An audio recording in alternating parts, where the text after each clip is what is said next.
The idea of the whole child pays respect to the fact that there are many aspects of human potential that grades can't measure.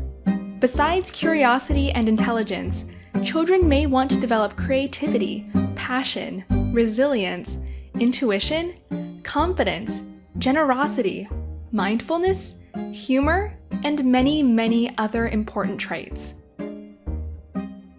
Edith Ackermann's theory of the whole child development identifies 4 natural urges that drive our growth throughout childhood into adult life: being me, us, the world, and human creations. Each of these 4 urges can be divided into 2 subcategories. To understand them better, let's look at the theory from the perspective of a young girl. Being me is about learning to use my body and exploring my mind. The ability to control my body allows me to discover the world, and as a result, I can get to know where I'm at and who I am.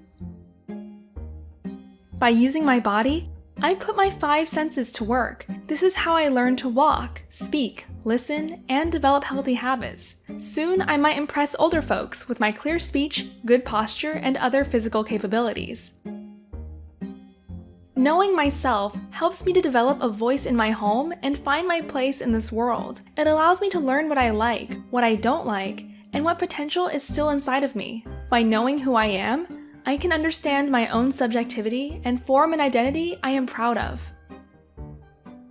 Us is about how I relate to friends, family, and strangers, and my understanding of their thoughts, feelings, and behaviors.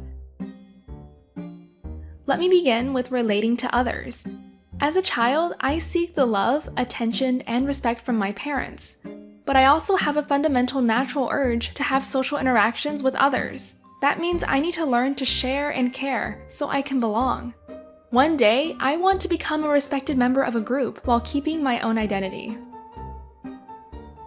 Understanding others is another thing. I want to learn about my friends and their emotions. Intentions, ways of thinking, and behaviors interest me. I want to learn to move away from my own limited point of view and integrate other people's perspective to develop a more complex understanding of morality and social problems.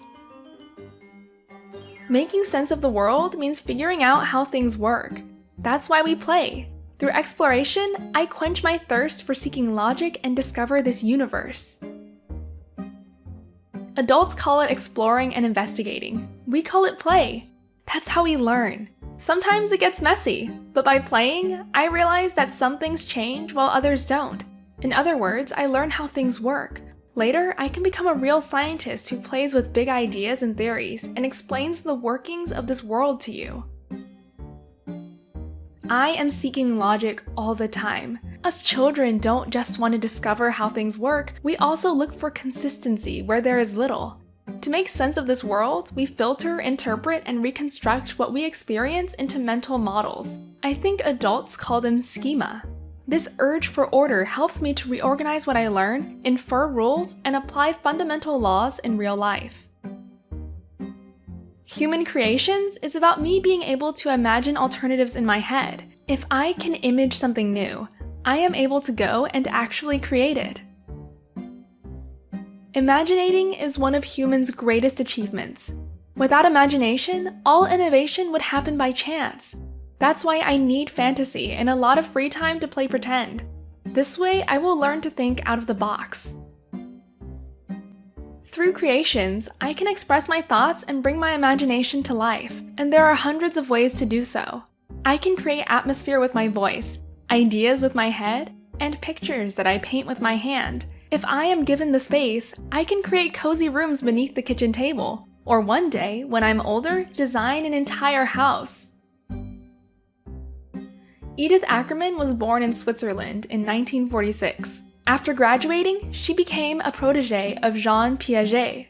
At MIT Media Lab, where she spent most of her career, she was exploring the interactions between play, learning, and design. Whole child development, also known as holistic education, seeks to engage children in the whole of their being and potential. It assumes that each child arrives at this world with their own set of talents and interests that are to some degree completely independent from the child's upbringing. Some refer to this whole as the mind, body, and soul. The Swiss educator Pestalozzi referred to it as the hand, the heart, and the head.